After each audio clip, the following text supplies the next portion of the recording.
Friends, मैं doctor Punita Soni आप सबका स्वागत कर रही हूं आज अपने YouTube channel Ayushman homeopathy doctor Punita Soni पर। मैं पिछले 13 सालों से एक प्रैक्टिसिंग होम्योपैथिक फिजिशियन हूं और मैं clinical as well as online दोनों प्रैक्टिसेस में इन्वॉल्व हूं। क्या आपके घर में एक ऐसा बच्चा या बच्चे हैं जो कोरोना की वजह से, इस पेंडेमिक की वजह से मजबूर हैं आज घंटों घंटों तक स्क्रीन के सामने, लैपटॉप के सामने बैठकर अपने स्कूल की स्टडीज करने के लिए? या क्या आप खुद एक ऐसे इंसान हैं जो किसी प्रोफेशनल रीजंस की वजह से या पर्सनल रीजंस की वजह से या अपने शौक के लिए ही घंटों तक, बहुत लंबे समय तक स्क्रीन एक्सपोजर में रहते हैं? तो आज का ये वीडियो आपके लिए है। इस वीडियो को पूरा देखिए। इस वीडियो में मैं मेनली 10 टिप्स ऐसे डिस्कस करूंगी आपके साथ जिससे कि आप अपने ऊपर स्क्रीन की वजह से, स्क्रीन एक्सपोजर की वजह से होने वाले नुकसान को अवॉइड कर सकते हैं, कैसे बच सकते हैं। और इसी में साथ में हम ये भी देखेंगे कि हम होम्योपैथी के साथ किस तरीके से सिचुएशन से लड़ सकते हैं या फाइट कर सकते हैं, क्योंकि होम्योपैथी में ऐसी कई मेडिसिन हैं जो इन सिचुएशंस में हमारी बहुत अच्छी हेल्प कर सकती हैं। So let's get started. वक्त बदल गया, सिचुएशंस बदल गई और इसी वजह से एजुकेशन भी बदल गई। आज एजुकेशन इस तरीके से बदली है कि क्लासरूम से एग्जैक्टली ऑपोजिट हम कह सकते हैं, एक डायनामिक आ गया है बच्चों के सामने कि अब वो लैपटॉप के सामने मजबूर हैं कई घंटों तक अपनी स्टडीज़ को परस्यू करने के लिए, पढ़ाई करने के लिए। आज ये जान लेते हैं कि ये डेंजरस क्यों है, ये जो स्क्रीन एक्सपोजर है, स्क्रीन टाइम है, ये इतना डेंजरस क्यों है। देखिए, जब हम एक नॉर्मल डे रूटीन में होते हैं तो हम पास की चीज़ें भी देख रहे होते हैं, हम दूर की चीज़ें भी देख रहे होते हैं, तो हमारी आइज़ का जो फोकस होता है दैट कीप्स ऑन चेंजिंग। हर कुछ सेकेंड्स में हम कह सकते हैं कि हमारी आइज़ का फोकस चेंज होता रहता है। लेकिन जब लैपटॉप के सामने, स्क्रीन के सामने, फ़ोन के सामने कई देर तक, कई घंटों तक बैठकर कोई चीज़ देखनी पड़ती है, ध्यान लगाना पड़ता है उस चीज़ पर, तो हमारी आइज़ का फोकस उसी पर्टिकुलर पॉइंट पर टिका रहता है काफ़ी देर तक और प्रॉब्लम यहीं से शुरू होती है। आइए इस चीज़ को एक बहुत छोटे से डे टू डे रूटीन के एग्जाम्पल से समझाने की कोशिश करती हूँ। अगर आपको कह दिया जाए कि एक ही जगह पर खड़े रहना है 5 मिनट, 10 मिनट, 15 मिनट, 20 मिनट के बाद में आपकी लेग्स, आपकी टांगें थक जाएंगी, या आपको कह दिया जाए कि हाथ में कुछ सामान पकड़ा दिया गया है और इसको इसी तरीके से होल्ड करके बिना हिले रखना है, कितनी देर रख पाएंगे हम लोग? कुछ ही देर तक, कुछ ही मिनट्स तक रख पाएंगे। रीजन क्या है इस बात के पीछे? रीजन ये है कि जिस बॉडी पार्ट की मसल्स इन्वॉल्व हो रही हैं, चाहे खड़े होने की मैं एग्जांपल दे रही हूँ या मैं बैठ के किसी चीज को पकड़ने का एग्जांपल दे रही हूँ, वो मसल्स ओवर यूज हो रही हैं क्योंकि हम उनको कुछ देर के बाद में ज्यादा यूज कर रहे हैं और उससे वजह से वो थक रही हैं, फटीग्ड हो रही हैं ज्यादा। Same is the case with our eyes. जब हम पास का कुछ देखते हैं और फिर साथ के साथ हम दूर का कुछ देखते हैं तो मसल्स जो है वो अकस्टम्ड होती हैं कि उनको सब काम साइमल्टेनियसली करने हैं, उन पर कोई ज्यादा स्ट्रेन नहीं आता है। लेकिन अगर किसी एक पर्टिकुलर चीज पर हम पॉइंट करके, फोकस करके बहुत देर तक देखते रहेंगे तो उस फोकस की वजह से, ओवर स्ट्रेनिंग की वजह से हमारी मसल्स फटीग्ड हो सकती हैं। And this is the problem. जब हम किसी पर्टिकुलर स्क्रीन पर बहुत ज्यादा एक्सपोजर लेते हैं तो हमारी आइज की मसल्स फटीग होने लग जाती हैं। रिस्क क्या है इससे? मायोपिया यानी नियर साइटेडनेस बहुत ज्यादा देखने को मिल रहा है। इन पिछले 4 महीनों के अंदर मैंने पर्सनली अपने इतने पेशेंट्स, इतने बच्चे देखे हैं जो कहते हैं कि मैडम अब दिखना में प्रॉब्लम आने लग गई है, हमें स्पेक्स लगवाने पड़ रहे हैं, डॉक्टर के पास जाना पड़ रहा है। तो उसका रीजन सिर्फ यही मसल्स का। और इसके जो लेटर रेपरकशंस होते हैं वो ये होते हैं कि रेडनेस हो सकती है बच्चों की आंखों में, स्वेलिंग आ सकती है, बहुत ज्यादा वाटरिंग हो सकती है और साथ में हेडेक भी हो सकता है। तो ये सिम्टम्स आते हैं जब भी ओवर यूज या ओवर फटीग किया जाता है अपनी आई की मसल्स को। दूसरा जो एक बहुत बड़ा इशू है वो ये है कि जब हम फोकस करते हैं किसी एक पर्टिकुलर पॉइंट पर, we generally forget to blink. ये एक रिफ्लेक्स हमारी बॉडी का एक्शन है कि हम इतने ज्यादा इंग्रॉस हो जाते हैं उस पर्टिकुलर पॉइंट में देखने में कि हमारा जो ब्लिंकिंग टाइम है वो बढ़ जाता है, वो फ्रीक्वेंसी बढ़ जाती है। और जब अगर हम ब्लिंक नहीं करते हैं तो हमें एक प्रॉब्लम हो सकती है जिसे ड्राई आई कहा जाता है। क्यों?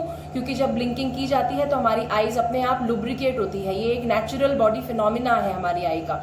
लेकिन अगर हम ब्लिंकिंग नहीं करेंगे जितनी की जरूरत है तो हमारी आईज में प्रॉब्लम आ सकती है, that is called dry eye.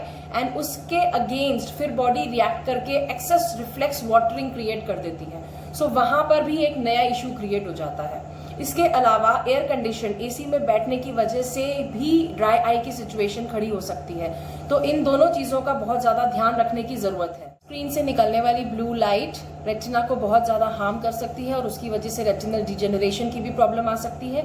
और एक अकम्पनिंग साइड इफेक्ट जो बहुत ज़्यादा देखने को मिल रहा है वो है नेक पेन या सर्वाइकल स्पॉन्डिलोसिस। यस, बच्चों में ये प्रॉब्लम बहुत ज़्यादा देखने को मिल रही है। बहुत घंटों तक, बहुत देर तक ऐसे एक ही पोस्चर में स्टिफ होके बैठना, उसकी वजह से बच्चों में नेक पेन और सर्वाइकल की प्रॉब्लम बहुत ज़्यादा आ रही है। उसके अलावा रिड्यूस्ड अटेंशन, हाइपर एक्टिविटी, इस तरीके के कई बिहेवियरल सिम्टम्स भी बच्चों में बहुत ज़्यादा देखने को मिल रहे हैं। अब इन सब से बचने के लिए करना क्या है? हमें पता है कि बैठना भी पड़ेगा, मजबूरी भी है, कुछ किया भी नहीं जा सकता, तो हमें थोड़ा सा कुछ चीज़ों का, छोटी छोटी चीज़ों का बहुत ज़्यादा ध्यान रखने की ज़रूरत है जिससे हम बच सकते हैं। So let's start with the 10 tips which I told you that I will discuss with you. Tip number 1, अगर आपके बच्चे को चश्मा लगा हुआ है, if he or she already have a spectacle number, अगर उसको चश्मा है तो जस्ट मेक श्योर कि वो चश्मा ज़रूर पहने जब वो पढ़ने बैठे in front of the laptop और द स्क्रीन। ये बहुत ज़्यादा ज़रूरी है, अदरवाइज ऑलरेडी आईज जो हैं वो वीक हैं, ऑलरेडी जो मसल्स हैं वो वीक हैं, और इसके बाद में अगर नहीं ध्यान रखा जाएगा तो सिचुएशन वर्स ही होगी। टिप नंबर 2, हमेशा जहाँ बच्चा बैठ रहा है वहाँ वेल लिट रूम होना चाहिए। That place should be well lit. वहाँ पर बहुत अच्छी लाइट होनी चाहिए, चाहे नेचुरल लाइट हो, चाहे घर में जो ट्यूब्स हैं उसकी लाइट हो, but it should be well lit. ये बहुत इंपॉर्टेंट है। तीसरी बात, इस बात का ध्यान रखिए कि जो स्क्रीन है, जो लैपटॉप है, उसका जो ब्राइटनेस का लेवल है वो बहुत ज़्यादा भी मत कर दीजिए और बहुत कम भी मत कर दीजिए। Just make it compatible to child's eye as well as room जो है उसमें जितनी ब्राइटनेस है उतना ही लैपटॉप या स्क्रीन का ब्राइटनेस रखिए। तो उससे ये होगा कि ब्राइटनेस की वजह से एटलीस्ट बार बार फोकस चेंज नहीं होगा और आइज पर स्ट्रेन नहीं आएगा। इसी के साथ साथ अपने बच्चे के पोस्चर पे भी बहुत ज़्यादा ध्यान दीजिए। एक प्रॉपर वेल लिट रूम में उसको एक प्रॉपर टेबल और चेयर पर बिठाइए, उसकी बैक को सपोर्टेड रखिए विद कुशन, स्ट्रेट बैठे, बैक हमेशा स्ट्रेट रहे, ऐसे नहीं कि लेट कर बेड पर बैठे हैं, सोफे पर लेटे हुए हैं, कहीं पर भी बैठ के पढ़ रहे हैं, क्योंकि इससे आगे उनके पोस्चरल इश्यूज भी खड़े हो जाएंगे। तो इस चीज़ का भी बहुत ज़्यादा ध्यान रखने की ज़रूरत है। अब उसके बाद में आता है टिप नंबर 3। टिप नंबर 3 कहता है कि ब्लिंकिंग बहुत ज़्यादा ज़रूरी है, तो ट्रेन कीजिए अपने बच्चे को, समझाइए इसकी इंपॉर्टेंस के बारे में कि अगर आप ब्लिंक करते रहेंगे बीच बीच में तो उससे आपकी आईज कम डैमेज होगी। तो आई थिंक हर बच्चा इतना समझदार है, वो ज़रूर इस बात को सुनेगा। ब्लिंकिंग करने के लिए उनको बोलते रहिए, बार बार उनको इस तरीके से ट्रेन कीजिए कि अपनी आईज को हर 2-4 मिनट के, 2 मिनट के बाद, 1 मिनट के बाद ब्लिंक ज़रूर करना है। तो ये उनके लिए बहुत ज़्यादा यूजफुल हो सकता है। Tip number 4, the rule of 20-20-20। अब ये रूल क्या है 20-20-20 का? दिस रूल सेज कि हर 20 मिनट्स ऑफ स्क्रीन एक्सपोजर के बाद बच्चे को कहना है, या आप भी हैं अगर तो 20 सेकेंड्स के लिए 20 फीट दूर कोई जो चीज़ पड़ी है उसको देखना है, उसको फोकस करना है।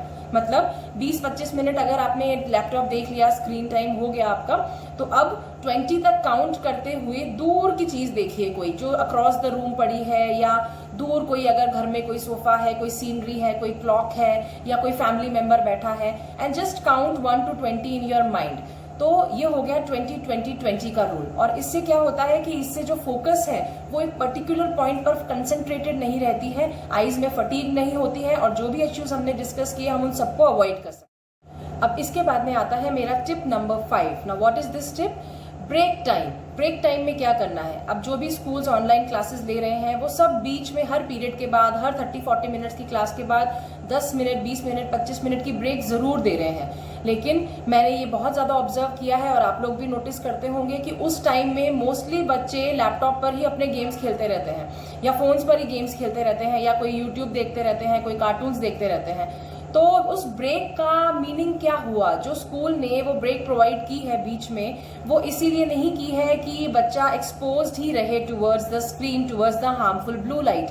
तो इस रूल, ब्रेक रूल ये कहता है कि अगर जैसे ही क्लास ओवर होती है आपको बच्चे को कहना है कि वो उठेगा, अपनी आंखों को अच्छी तरीके से ठंडे पानी से आंखों को और फेस को वॉश करेगा, कोई फ्रूट खाए, थोड़ा सा पानी पिए, घर में टहले, घर के मेंबर्स से थोड़ी सी बातचीत करे और फिर 5-10-15 मिनट के बाद में जाकर ही वापस बैठे। And this is really very important rule, the break rule, कि ब्रेक में बच्चे को कुछ प्रोडक्टिव करना है, ये नहीं कि स्क्रीन के सामने ही बैठे रहना है। इसी के साथ में बच्चे को हमें बहुत ज़्यादा कंडीशन करना पड़ेगा कि आउटडोर गेम्स या इंडोर गेम्स भी, बोर्ड गेम्स खेलने ज़रूरी हैं। इस समय बच्चे ज़्यादा बाहर नहीं जा रहे हैं, लेकिन आफ्टर कोरोना डेफिनेटली बच्चे बाहर जाकर खेलना भी शुरू करेंगे। अभी की सिचुएशंस में बच्चे बोर्ड गेम खेल सकते हैं, आप उनके साथ एज पेरेंट थोड़ा सा टाइम स्पेंड कीजिए। अब उसके बाद में बारी आती है टिप नंबर 6 की। टिप नंबर 6 जुड़ा हुआ है बच्चों की डाइट के साथ। बच्चों की जनरल हेल्थ के लिए, स्पेशली उनकी आइज के लिए vitamin A, vitamin C, vitamin E ये बहुत इंपॉर्टेंट रोल प्ले करते हैं। तो उनको डाइट में ऐसी चीज़ें बहुत ज़्यादा दीजिए जिससे कि उनकी आइज और उनकी जनरल हेल्थ अच्छी रहे, स्ट्रांग रहे, उनकी इम्यूनिटी स्ट्रांग रहे। विटामिन ए, सी और ई ये सब कहाँ ज़्यादा मिलेंगे हमें? ये सिट्रस फ्रूट्स में हमें बहुत ज़्यादा मिलेंगे। तो इसलिए आपको बच्चों को मैंगोज देने हैं, पपाया देना है, कैरेट्स दीजिए, बीटरूट दीजिए बच्चों को। उसी के साथ में आप आंवला दे सकते हैं बच्चों को, that is a very good source of vitamin C, ये बहुत हेल्प करेगा। ब्रोकली बहुत अच्छा सोर्स है, आप बच्चों को चीज़ या पनीर दीजिए, वो उनकी जनरल हेल्थ में बहुत ज़्यादा हेल्प करेंगे। उसके साथ में ग्रीन लीफी वेजिटेबल्स किसी भी तरह से, चाहे सैंडविच करके, चाहे पराठा करके, किसी भी तरीके से बच्चों को देने की कोशिश कीजिए। और आमंड्स भी बच्चों को, बादाम रेगुलरली बेसिस पे दीजिए। तो ये सारी चीज़ें जो हैं वो बहुत ज़्यादा हेल्प करेंगी बच्चों को एक जनरल इम्यूनिटी, एक जनरल बैकअप बनाने में अपनी बॉडी के लिए, और आइज को भी स्ट्रांग रखने में बहुत ज़्यादा हेल्प करेगी। नेक्स्ट नंबर आए tip number 7, good night sleep. एक 8 to 9 आवर्स की अच्छी रात की नींद बहुत बेनिफिशियल है। इस टाइम पर भी, वैसे भी जनरली बच्चों के लिए एक प्रॉपर स्लीप रूटीन होना बहुत ज़रूरी है, और इस टाइम पर तो खासकर इस पॉइंट का सबसे ज़्यादा वैल्यू बन जाता है। 8 से 9 घंटे अच्छी साउंड स्लीप मिलनी चाहिए बच्चों को। और एक जो और बात है जो बहुत ज़रूरी है कि सोने से 1 घंटा पहले सारे गैजेट्स उनसे ले लीजिए और उनको या तो अपने साथ किसी बातचीत में इन्वॉल्व कीजिए, कोई स्टोरी बुक्स में इन्वॉल्व कीजिए, इस तरीके से, या कोई गेम्स में इन्वॉल्व कीजिए। लेकिन 1 घंटा पहले गैजेट्स नहीं देने हैं। जहाँ बच्चे सो रहे हैं वहाँ पास में उनके गैजेट्स नहीं रखिए, बाहर रखिए, दूर रखिए उनसे। तो ये छोटी छोटी बातें उनको बहुत ज़्यादा प्रोटेक्ट करेंगी। टिप नंबर 8 कहता है कि हमें जहाँ तक हो सके स्क्रीन फिल्टर्स यूज़ करने चाहिए। मार्केट में पता करके, इंक्वायर करके अच्छी क्वालिटी के स्क्रीन फिल्टर्स ले सकते हैं आप। ये डेफिनेटली बच्चों को भी हेल्प करेगा, उनकी आइज तक ब्लू रेज को कट करेगा और एक्सपोजर से उनको बचाएगा। टिप नंबर 9 बहुत इंपॉर्टेंट टॉपिक है। टिप नंबर 9 है ओबेसिटी। बैठे रहने और खाते रहने और जंक फूड खाते रहने की वजह से बच्चों में ओवरवेट, ये इशू इन 4-5 महीनों में बहुत ज़्यादा देखने को मिला है। बच्चे बैठते हैं, पढ़ते रहते हैं, साथ में गेम्स खेलते रहते हैं, तो भूख भी लगती रहती है और जंक खाते रहते हैं। कभी चिप्स खा रहे हैं, कभी कोई कुरकुरे खा रहा है, कभी कोई ऐसी जंक फूड खा रहा है, कुछ कोल्ड ड्रिंक्स पी रहे हैं। तो इस तरह की जो चीज़ें हैं ये बच्चों को हेल्प नहीं करेंगी, ये बच्चों के अगेंस्ट जाएंगी, बच्चे ओबेसिटी का शिकार हो सकते हैं। ठीक है। And last but not the least comes my tip number 10। मेरा टिप नंबर 10 ये कहता है, be an example for your child. आपका बच्चा वही सीखता है जो वो आपको करते हुए देखता है। अगर आप जब बैठे हैं लैपटॉप या फ़ोन के सामने, आप घंटों तक बैठे हैं, आप खुद ब्लिंक नहीं कर रहे हैं, आपका पोस्चर सही नहीं है, बेड पर लेटे हुए या सोफे पर लेटे हुए आप ये काम कर रहे हैं, या फिर आप खुद इन सारे रूल्स का फॉलो नहीं कर रहे हैं अच्छी तरीके से, तो आपका बच्चा भी वही चीज़ देख रहा है, हमेशा याद रखिए। सो बी एन एग्जाम्पल। में कुछ आई ड्रॉप्स भी आती हैं, यूफ्रेशिया, सिनेरिया एक्सेट्रा। इनके बारे में भी मैं डिस्क्रिप्शन बॉक्स में लिख दूंगी ज़रूर, आप मुझसे मैसेज करके भी जान सकते हैं इनके यूसेज के बारे में। ये बहुत ज़्यादा हेल्पफुल है रेडनेस ऑफ आइज़ के लिए, ड्राई आइज़ की सिचुएशन में, या अगर वाटरिंग होती है आँखों से, इन्फेक्शन है, इनमें से किसी भी सिचुएशन के लिए बहुत मिराक्युलसली होम्योपैथिक आई ड्रॉप्स काम करती हैं टुगेदर विद द मेडिसिन। आप अगर मुझसे जानना चाहें तो ज़रूर मुझे मैसेज कीजिएगा। आज हमने एक बहुत रेलेवेंट टॉपिक लिया है। आई होप आपको ये सब इन्फॉर्मेशन अच्छी लगी हो। अगर आप इन 10 टिप्स के बारे में सीरियसली, जेन्युइनली सोचेंगे और इनको अप्लाई करेंगे तो आपको ज़रूर बहुत फ़ायदा होगा। अगर आपने अभी तक मेरे चैनल को लाइक नहीं किया है, सब्सक्राइब नहीं किया है, तो प्लीज़ अभी कर दीजिए, जिससे कि जब भी मैं कोई नई वीडियो डालूँ कोई हेल्थ रिलेटेड इशू के बारे में, तो आपको ज़रूर उसके बारे में पता लग जाए। And thank you so much, thank you for watching, bye bye.